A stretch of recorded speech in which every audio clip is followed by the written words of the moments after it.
Hello, welcome back to our podcast, A Couple of Silmarils. I'm Addie. And I'm Ethan. And we are reading through Tolkien's The Silmarillion for the very first time. And then we come on here and we talk about it. And we are already on episode 9. Can you believe that? It's going pretty quickly. It's going very quickly. But the book still seems to be almost halfway to go. So, yeah, that does. There are longer chapters here at the end. Longer chapters at the end. And there are also lots of descriptions in the back and things like that too that make it a little bit thicker. So in episode, keep plodding away. Yes, as we keep plodding away, we're getting into episode 9, and this episode we are going over 2 chapters, chapter 17 and chapter 18. In these chapters we learn how the men get into Beleriand and also just more about the battles against Morgoth and how the men actually take part in these battles now that they come into the West. That is right. Just want to make sure you didn't have any input. The Atani do come through, which is the original word for men. Although, just true to Tolkien, they get renamed pretty darn quickly. And we get to learn how men enter the world of Middle-earth, or I guess Beleriand specifically here. So chapter 17 is literally called Of the Coming of the Men into the West. And so this is 300 years after the Noldor elves come to Beleriand. They are coming over the mountains into the men start coming over the mountains into Beleriand. So Finrod, he is someone who likes to travel. He also likes to visit people. And so he was visiting some of Feanor's sons, Maedhros and Maglor, and they were hunting. And he kind of got bored of what they were doing, and he starts wandering off further south. He is a little bit north of Assyrian, and he looks at the foothills of the Blue Mountains, and he sees lights, and he hears singing. He knows it's not the Green Elves, because they're very discreet, and they don't let people see them if they don't want them to be seen. He said they don't like fires either. Oh, that would also make more sense too. And then he also thought possibly they could be orcs, and kind of got scared. And as he got closer, he noticed that they were a creature of a being that he had never seen before. And of course, as this chapter says, they are men. The men came over the Blue Mountains. They are singing and happy because apparently there had been a lot of peril for them in the east, and they felt like their goal was to get over the mountains and everything would be better. So they're singing and rejoicing, and Finrod just watches them from afar. He creepily watches them fall asleep, and he goes into their camp while they're sleeping, picks up something that's kind of like a harp and starts singing. Yes, and it says he grew, why just watching them, he grew, he had a love for them grow in his heart. And then he goes in, he waits till they're asleep and then starts singing. Yeah, starts singing. They all wake up and they all think they're in their own dream until they kind of look around and they're like, oh, wait, we're all awake. So this is not a dream. As he's singing, as Finrod is singing, the music is becoming visions in front of their faces. So they're actually able to understand what Finrod is saying. So they start they're very much in awe of Finrod. They see him. They kind of think he's a Valar, actually. They're really not sure what he is. And so instead of being scared, I thought it was interesting that they kind of start worshiping him. And eventually they start following Finrod. They call him king. They call him Gnome, which means wisdom. Finrod lives with them. He teaches the men a lot of things. I was going to pause there and see if you had anything. I guess they call him Felagund as well, which is somewhat frustrating as Tolkien has named this guy Finrod for several chapters. Then he starts using, I believe, his last name, Finrod Felagund, and then just starts calling him Felagund for the most part for the rest of it. So I guess the men consider him that. We'll probably try to stick with Finrod just to try to keep things clear. But once again, Tolkien we're already trying to learn the names, and then he takes somebody we know their name, and he's like, now he has a new name. So I believe Felagund is just the elves will refer to Finrod as Finrod, and once again, Finrod is the son of Finarfin, who is one of the 3 kings of the Noldor. The men that came over the mountain, they were from the tribe of Beor. And Finrod and Beor, they are able to talk quite quickly, actually. Finrod's able to read their minds as long as it's something they want to say. And so it's easy for Finrod to understand what they're saying. And then Beor learns the language of elves pretty quickly, too. So they're able to converse.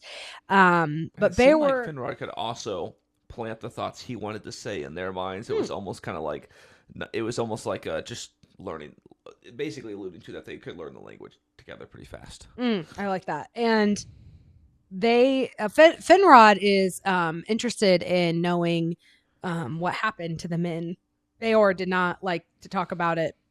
It does seem the book kind of alludes to a lot of them get corrupted by Morgoth. Morgoth is over in the east, so none of the men like to talk about what happened to them over there. It seemed pretty terrible. Finrod does learn that there are other men coming from the west over the mountains, and the Osirian elves learn this, and they're not happy. So they ask for the elves to not come through their land. For the men, yes, the men to not come through their lands because they know that they're going to chop down trees and kill the beast in their land, and also they just don't want strangers in their land.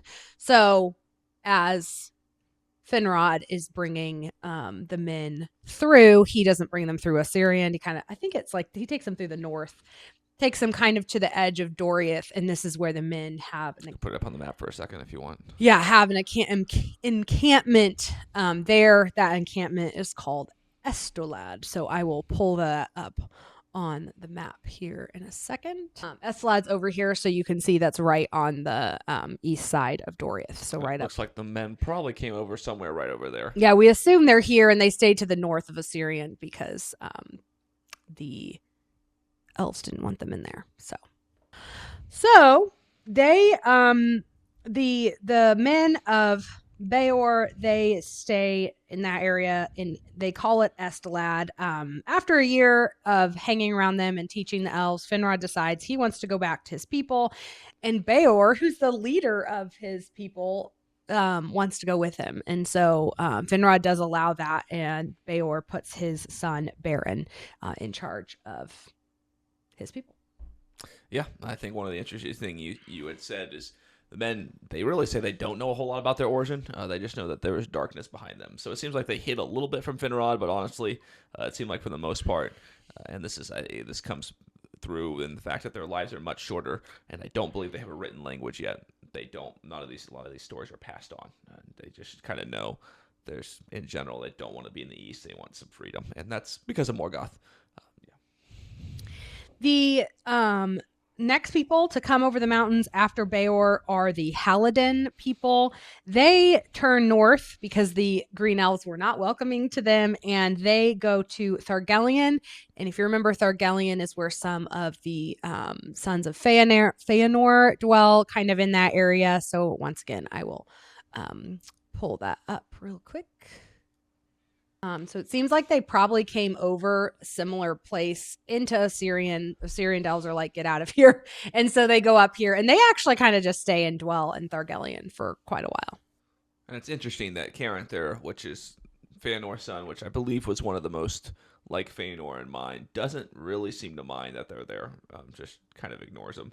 Doesn't seem to feel possessive of the land or anything. So they get a nice safe area for a bit. Yeah, they kind of just let them live there, and they're not like jealous of it or anything.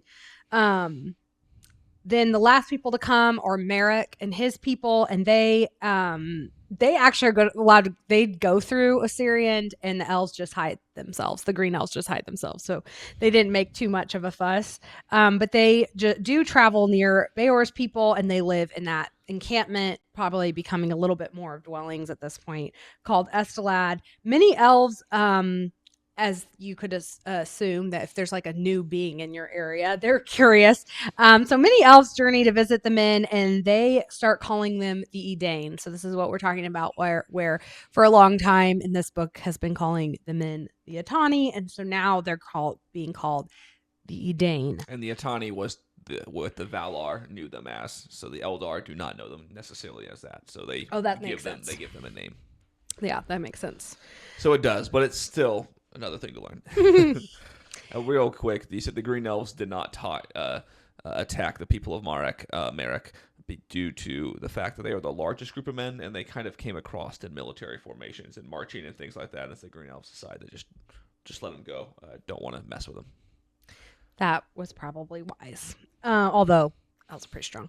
So the lot of the Edain are eager to join the elves and follow the Noldor lords and kings of the Eldar. They did want to continue moving south, and so the Noldor elves send word that they can come and dwell with their people. The people of Beor go to Dorthonion, which will show where that is. Yeah, this ends up being a very the elves are very happy to have these immigrants in their towns, in their cities. So they send invitations all over the place, so that men will move out of Estolad and help them out in their areas. So elves go to Dorthonion, which is up here close to Gondolin. So that's the Beor elves. Men.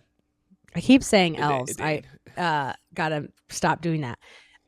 They live in the lands ruled by Finarfin. Merrick's people, they some stay behind in Esteled, and then some go over to Hithlum up here and dwell with the elves up there. Finrod never actually took counsel with Thingol. I thought this was interesting about the men and kind of the Noldor elves, letting them live under them and them kind of ruling the men. Thingol isn't super thrilled with them, and so he kind of says no men can come and dwell in Doriath. And he also says they need to stay north of Doriath. He doesn't want them. Oh, interesting. Doesn't really want them I didn't south. catch that. And he does say the elvish kings and lords that take them are the ones responsible for their actions. Yeah, they essentially they're like, okay, fine. Thingol's like, fine. You just have to be responsible for them. Melian does give a warning that there is someone from Beor's house that is going to have to come into Doriath and through the girdle of Melian because of some great terror that's going to send him, or great doom. So, and she says something to just a warning. Remember, you're not able to get to the girdle unless you're more powerful than Melian. And she says the power of what's chasing, or the terror of what he's running from, is more powerful than the girdle, is how she puts it. Yeah, so she has this foresight that something very terrible is going to happen. We don't know what that is. So there's men that stayed in Estelad, and those people that stayed, they're either too old. I guess I felt like they were too old or too stubborn. But essentially, a lot of them mistrusted the Eldar. And this was a very strange section in the book for me. I don't know if you can help me understand it a little bit better, but essentially they took counsel to kind of decide what to do because they didn't want to follow the Eldar. And in this council, they're talking, and this certain Eldar, everyone thinks he's someone from the Malak tribe. Not Eldar, a certain man. Thank you. I keep calling them elves. So the men as there's this great migration across Beleriand. Many are loving the elves. The elves are loving men, other than Thingol. A lot of them are living north, like we showed at Dorthonion and Hithlum. All over, very just mingling well with the elves and just kind of becoming like part of their kingdoms inside the elven kingdoms and whatnot. And there's some men that are like, wait a minute, we don't necessarily want to give up our independence, or we don't necessarily trust the Eldar. And so they do have a council. Many come because it's kind of deciding the fate of man. And so it says Bereg of Beor, and then Almach, grandson of Merrick, were, and the guy I'm listening to this audiobook, he says a very guttural. He calls it Marek. So we'll keep it simple here. But Amalek, grandson of Marek, were the leaders of the discontent, and they're like, hey, look, we came over here west because we wanted to get free from the Dark Lord. And it turns out he's here too. And really the only freedom we have is even farther west of Valinor, and we're not welcome there. So all of this has just kind of been a waste of time. We don't want to sit here with the Eldar. Mm-hmm. And some of them said they believe it was Amalek, but Tolkien for some reason doesn't say it's Amalek, but people believe it's Amalek. And he says, although he later denied it, it said that the Eldar just invented tales to beguile newcomers. The Eldar are the ones who seek dominion of the Orth. Let the orcs kill the elves, is what Amalek says, or is supposed to have said. Yeah, they said, like, they thought it was his voice. Yeah. So anyway, some strong opinions on Signs of Men. So some of them leave. 1,000 of them go southward and are not heard of again, out of Beleriand. And then Amalek repents and says, I'm going to stay. He says he did. That wasn't him. He says that wasn't me. But Seems sketchy. Then later it says he repents of his, and so of his dissent. And so he's like, I want to kill Morgoth now too. And I feel like I missed where I didn't see that change of heart really coming. There was a debate going on of like where they should go, where they shouldn't. But it really seemed like, oh, wow, this guy said something so inspiring that Amalek just decided, oh, you know what, you're right. And then he goes, I believe, to Mydros and swears to his service and ends up being up there to help fight Morgoth up there. So a massive change of heart. But the point is some men do leave Beleriand and saying that their plight is not with the elves. Yeah, so that's Bereg, and he leads about 1,000 people of Beor into the south, and they're never heard of again. So hopefully they found peace. And some of Amalek's people do decide to leave as well, and they go. They follow They Bereg. go back over the mountains into Eriador, which is where the Shire is, and whatnot. So you're saying only Bereg's people followed him south. Yeah, it's and then like the other guys Merrick's people went back over the mountains. Went back from where they came, and then they are forgotten, is how Tolkien puts it in this one. Thank you. That was a weird section. But and we really don't have an idea for the strength of men. It says 1,000 left, and other people of Merrick left, and so we don't I don't know. Or how big they are. You mean? Yeah, how many men are in Beleriand as well? So it's a little hard to gauge the size of the discontent here. Yeah. So those are the people of Bereg and Beor and Malek, and their descendants and where they're at. Then we have the Halidin. Like we said, they came across. They're up in Thargelion with the sons of Feanor. They I think later, and as I was reading, I was learning more. They call them initially, these are the 3 kindreds of men. I think late at the end of the next chapter, they call them the houses of men. But as you may have already figured out, there are 3 different factions or kindreds, as Tolkien calls them in this chapter of men. So we're trying to keep them. We're trying to keep them all together because their names, a nice, fun little lineage for all of them. So yeah, and their names are just. They're so Haldor, Hadel, Hill. They're very connected. So anyway, the Halidin. They're in Thargelion. Morgoth sends a army of orcs to them. They say that the Halidin, they are the type of people kind of live pretty separate. So it took them a little bit of time to all get together.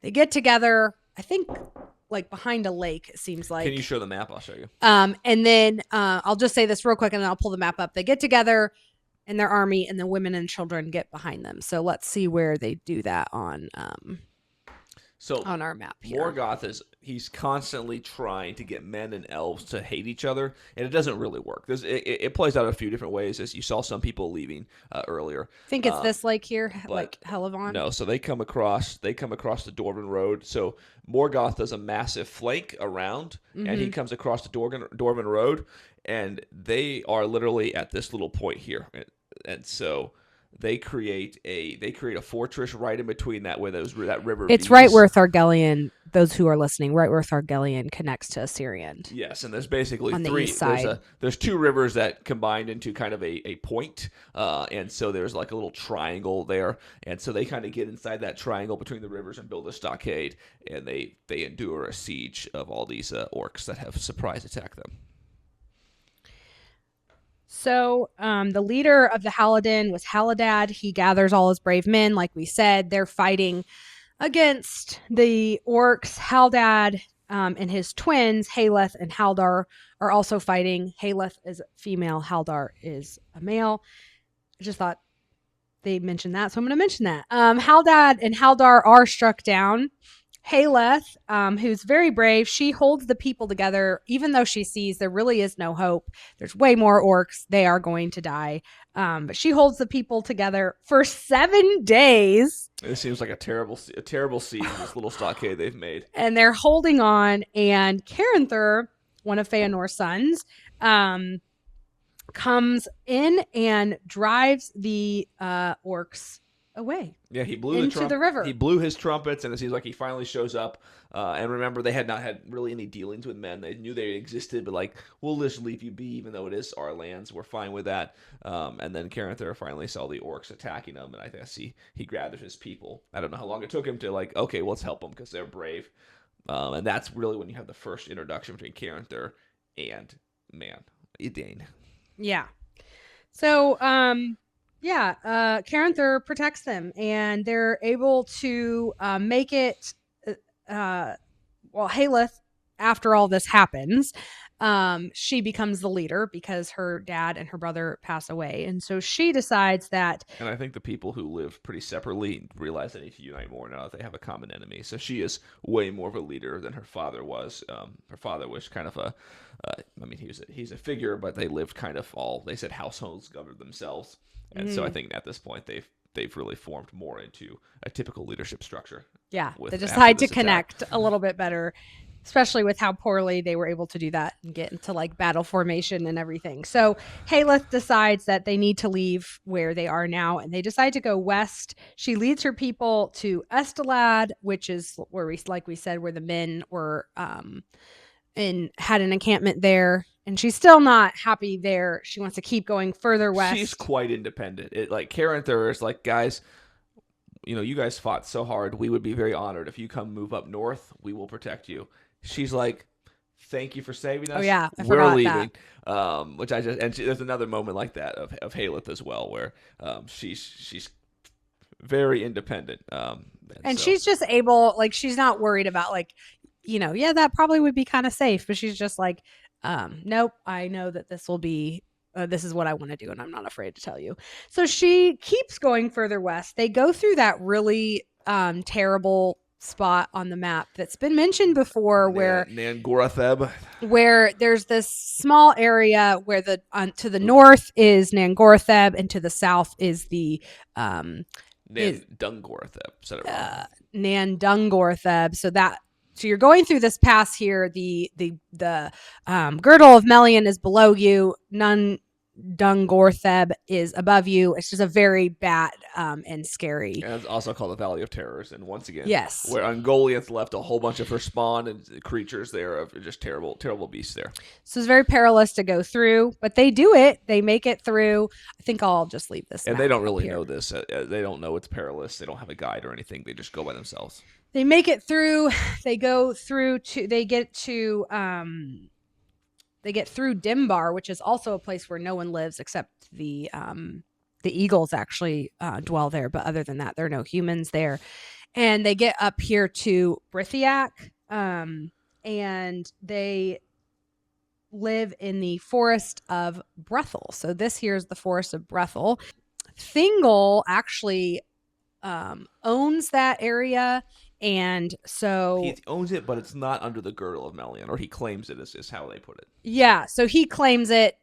They were able to get there because it's not surrounded by the girdle of Melian. And so Finrod, actually, who is one of Thingol's friends and is able to go in through and visit with Thingol, he requests that Thingol allows them to live there. And Thingol says yes, which is so nice of him. So they're able to live in this forested land. Essentially, I think Finrod was feeling for them for everything that they had been through. And so they're reached out to Thingol like, hey, could you just let them live there in peace for some time?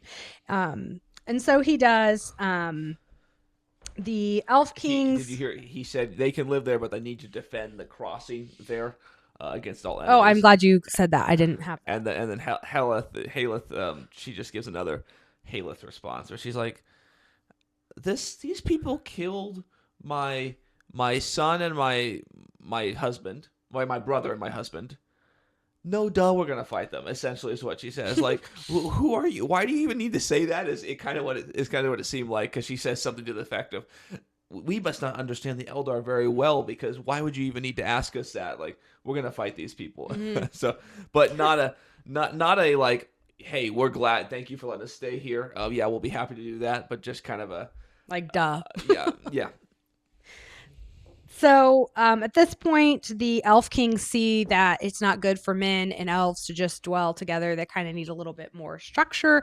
So they decide to appoint chieftains. And so men are following men and elves are following elves. They are allies, but when they go into battle together, there is a leader of both on both sides. And they give them independent lands within their lands that they govern. So there's less intermingling of the peoples.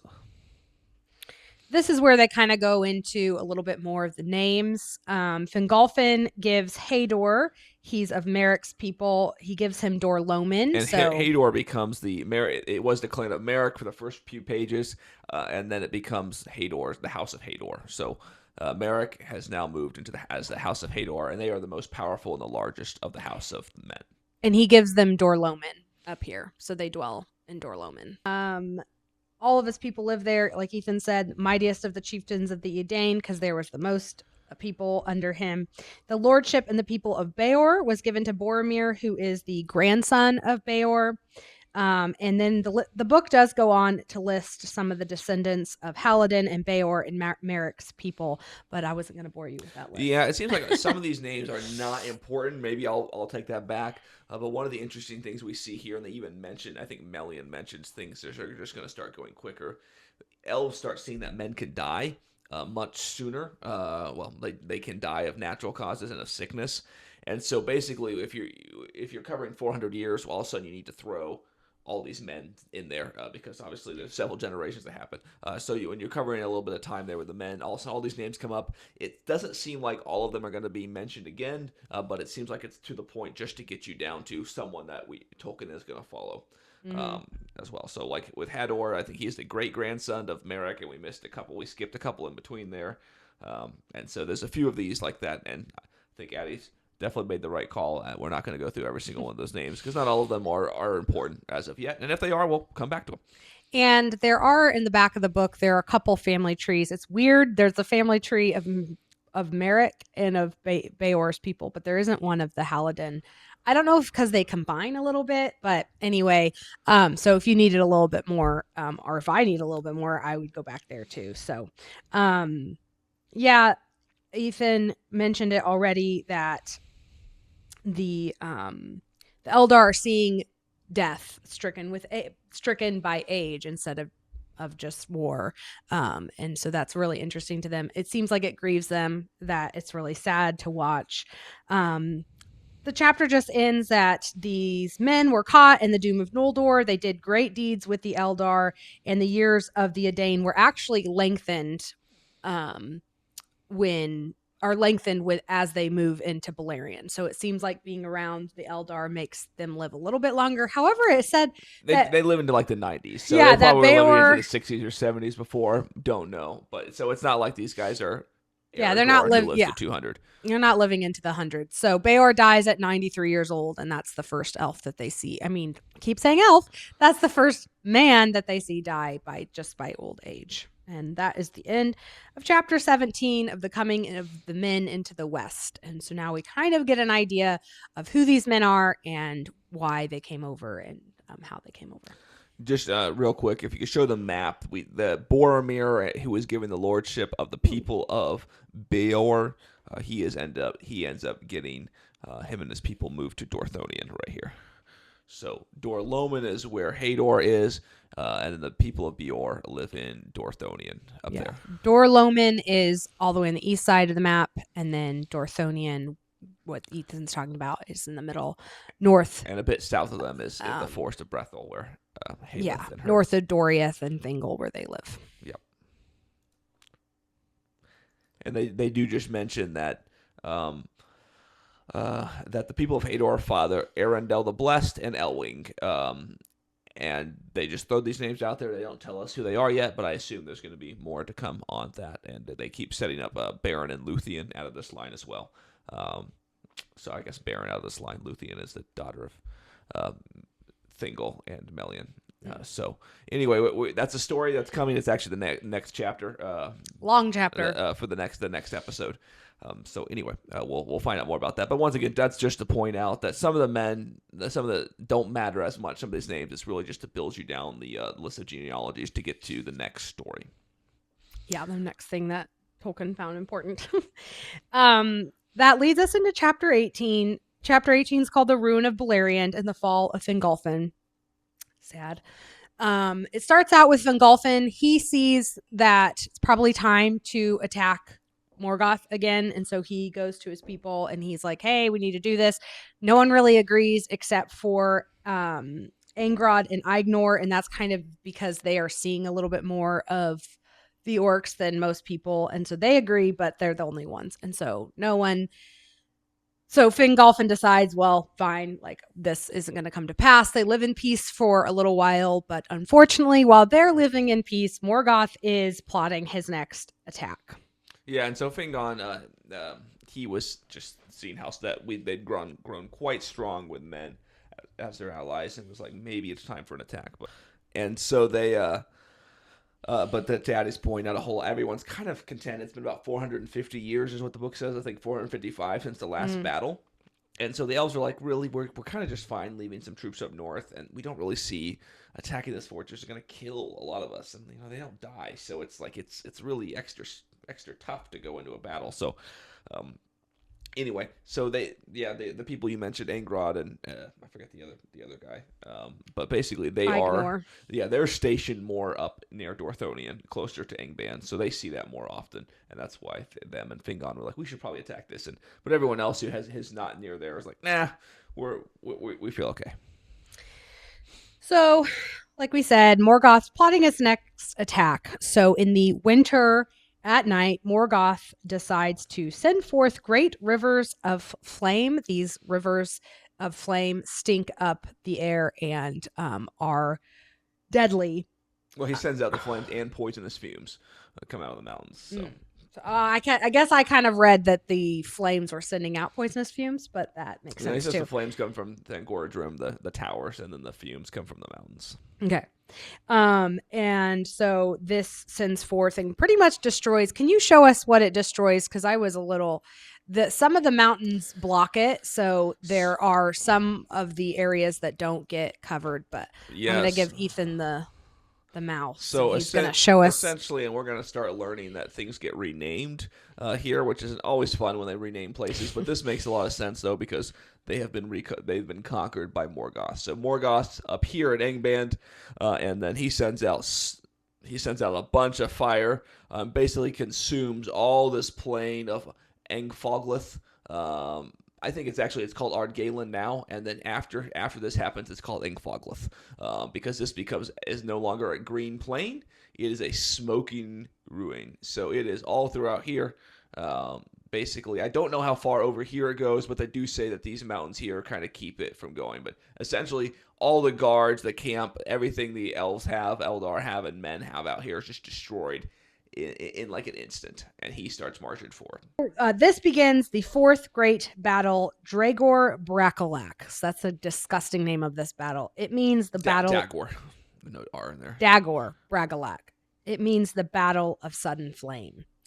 And which this makes is an important one. It seems like they're going to refer to this one quite often, because this is kind of when Morgoth finally makes his appearance, and he actually holds some land he takes.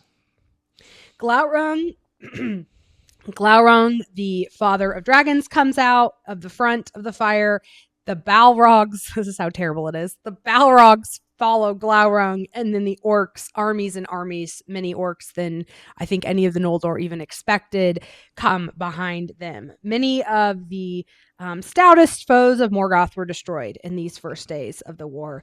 And at this point, war never really ceases until Beleriand falls. Now, this war does kind of end, but there's just going to be a lot of battles popping up everywhere, and it kind of just starts a big unrest in Beleriand for the rest of its days. The Grey Elves, they flee to the south and take refuge in Doriath. Some go to Nargothrond by sea, and then some take refuge in Assyrian, and some just roam around homeless in the wild. Anything on those? Yeah, I mean, they some of them move to sea fortresses that you were mentioning. Like some of them just really run. And your point about many of the strongest foes of Morgoth dying within the first few days is true, because many of them were stationed right there by the warfront, and they just get overwhelmed. And it's quite a loss for the elves what happens that day. The two elves we mentioned, Angrod and Ignor, they were killed. Remember, they're the ones who were like telling everybody that they should listen to Fingolfin and start an attack, and they actually end up dying. Bragollach, one of the men, he dies next to them. And then Finrod gets cut off from his people, and he is surrounded in the Fen of Sarek. He would have died if it were not for Barahir, who comes to his aid. It's actually, the way they mention it is that like he comes and gets him, and then they fight their way out of the battle to rescue Finrod. So they take many losses for that rescue, and so they return Finrod to Nargothrond, and Finrod swears an oath to Barahir to be his friend, but also to essentially be there for him if he ever has. He gives him a ring too. I don't think it's a ring of power, but he does give him a ring, kind of as like a sign of the oath, like we made an oath. So, did you want to show where that battle was? Yeah, we can show that. So then, Barahir is of the House of Beor, and they stay in Dorthonion. That's where their people are, and so they have a fight, and then Angrod and Ignor were slain, and I believe they are stationed somewhere around here as well. So this all happens right around this area here, and then Feanor's people come from, where did it say they were at? The Fens of Sarek, is that what you said? Yes. So they come up here. There's Fens of Sarek. Yeah. They come up here trying to help, and they almost get killed. This is Finarfin, right? I mean Finrod. Finrod, yes. Finrod gets cut off from his people and is surrounded in the Fen of Sarek. So they're already under siege here. They break through to save him, lose a lot of people doing that. And so they basically they save the guy who was coming to save them. And so he retreats back to Nargothrond over here. And then some of the other things that happened here, the pass of Eglon was forced through over here. So the orcs were able to get through here. And then Celegorm and Curufin fled. Those were sons of Feanor that were over in this. I think they were over. Well, I guess Caranthir's over here. So they're sons of Feanor general in there. So they actually flee all the way to Nargothrond over here. So they leave. And then Maedhros, however, was able to hold Himring. And so cool. He's still there as of the end of this chapter, and it looks like he had just some great deeds, is what they say. So it was like Celegorm and Curufin should not necessarily have fled. They could have stayed there and really done some good things there too. So he actually reclosed the Pass of Aglon for a bit too. However, Glowring, the dragon, comes through the gap over here, the gap of Maedhros, and he was able to make it through here, and goes and really take Maglor's Gap. Maglor's Gap. Thank you. It's like that doesn't sound right. It makes it the gap up here, Maglor's Gap. They basically destroy this entire land. Lake Helvorn over here, Mount Rabir. These are the cities of Caranthir. They take it out, and essentially they start moving into Beleriand. Yeah, it says they destroy all the area between the arms of Gellion. So if you remember, the arms are the little Gellion and the greater Gellion. So it destroys everything within here, and they build a fortress on Mount Rabir over here as well. So Himring is still around, but and Aglon is held, but everyone they basically just go around to the gap of, was it Maglin? A Maglor's Gap. Maglar, sorry. All right. Yeah, so thank you for doing that, because there's lots of things happening in that battle. I think you said everything I was going to say, but they do mention that Ethan said, because they took over that land, they're able to cross the River Gellion and start going into East Beleriand. Caranthir flees to Amron and Amorous, and it just says together they maintain watch on Ammon Arab. I thought it was interesting. We're going to go back to the map really quick. It was interesting that they're just over here on and just making watch here. I mean, I think it goes to show how much of East Beleriand was taken, that they had to retreat back to this hill. I think is really what it shows there. Okay. Well, I just they don't take Osirian. I felt like it was kind of a fleeing. Oh, it definitely was. Yeah, but I think the point is to show that they are getting their butts kicked. Morgoth is just winning. Yeah, on all fronts. So because of that, Fingolfin, except the Pass of Aglon. That's where Maedhros is doing some major things. Yes. Fingolfin gets news that Dorthonion is lost, and the sons of Finarfin die, and so he's seeing defeat. He's very discouraged. He's filled with despair and with wrath, and so he gets on his horse, Rockalar, and he rides alone to Angband. He gets to the gate and sounds his horn, and he challenges Morgoth to single combat. And Morgoth says yes. So this was a crazy turn for us. We're like, oh my gosh, why is this happening? And so Morgoth comes forward.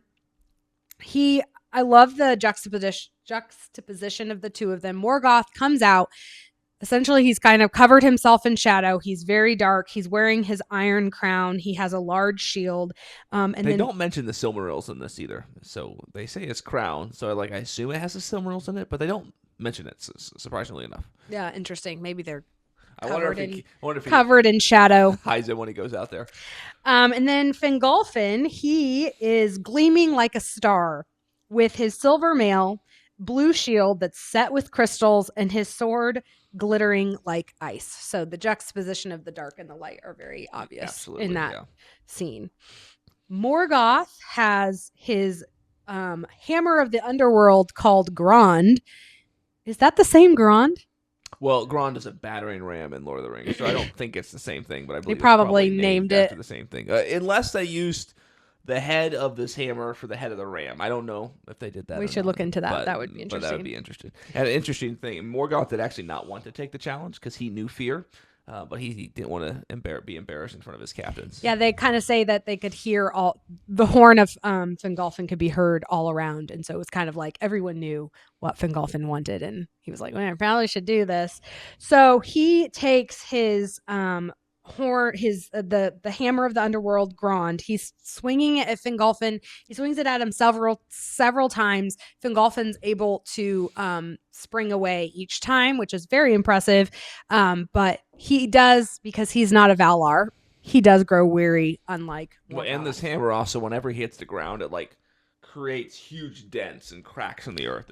Big crevices. Yeah.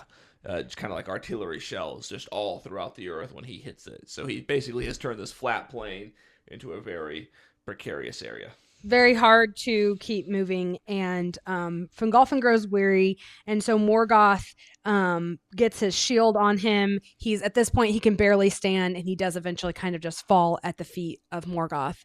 Morgoth puts his foot on his neck, and Fingolfin, in kind of one last burst of energy and wrath, he takes his sword and cuts his foot, Morgoth's foot, and then he dies. So Fingolfin does die. It does say he injured him 7 times, I think 8 times with that last blow. He struck him 8 times. So he was fighting hard. That's what I was going to say, was just that he died, but he put up quite an amazing and it says fight. He tripped in one of the crevices made by Grond, and so that's how Morgoth was able to just put his foot down on him. Yeah, I think essentially that's why he fell. You're saying is that he tripped in one of those. Yeah. So he dies.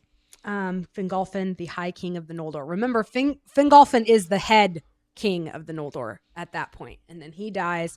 Morgoth starts breaking his body and wants to feed it to his wolves. But Thorondor, the eagle, sees what's happening. He comes down and mauls Morgoth's face, makes a permanent scar on his face, and picks up Fingolfin and takes him to his son Turgon in Gondolin, which I thought was such a good idea.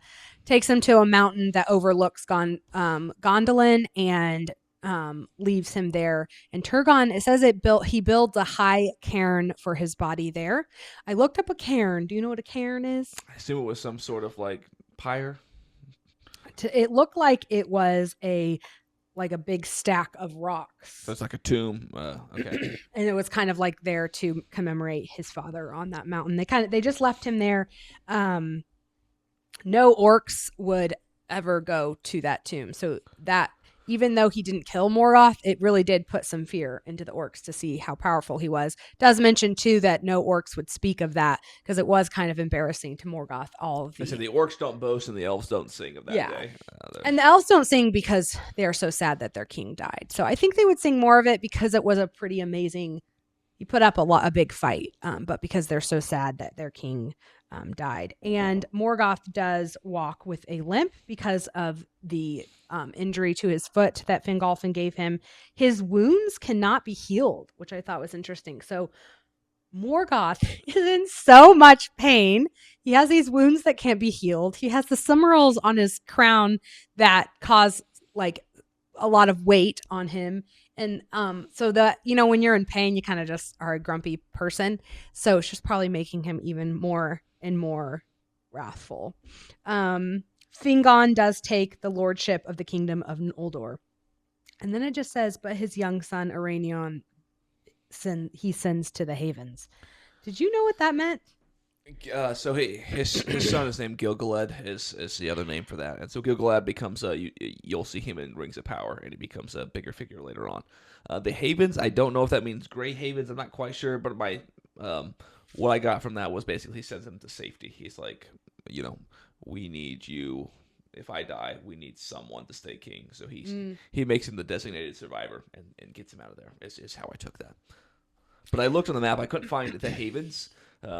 So I'm not sure, but I assumed it might be the Grey Havens somewhere by the sea, where if he needed to leave at any time, he could. But point is, he got him away from conflict.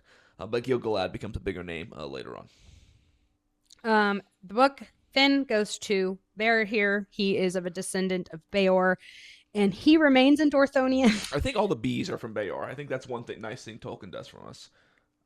Anyone with the name B is from the descendant of Beor. That's helpful. I'm just looking at my descendant map on my book, and that helps me too. So Barahir, he's staying in Dorthonion. He probably shouldn't because it's so dangerous. Morgoth is pursuing his people. Not very many of them are left. And so Barahir's wife, in her wisdom, her name is Imeldir, she decides, well, the men are not listening to me. Sorry. The men are not listening to me. And so I'm just going to take all the women and children with me, and we are going to leave. And she leads them through the Mountain of Terrors and all of that. And they come to Brethil, where she was received by Halladin. And some actually even go further, and they're received by the people of Galdor. So she's able to bring the men and the children, the women and the children to safety.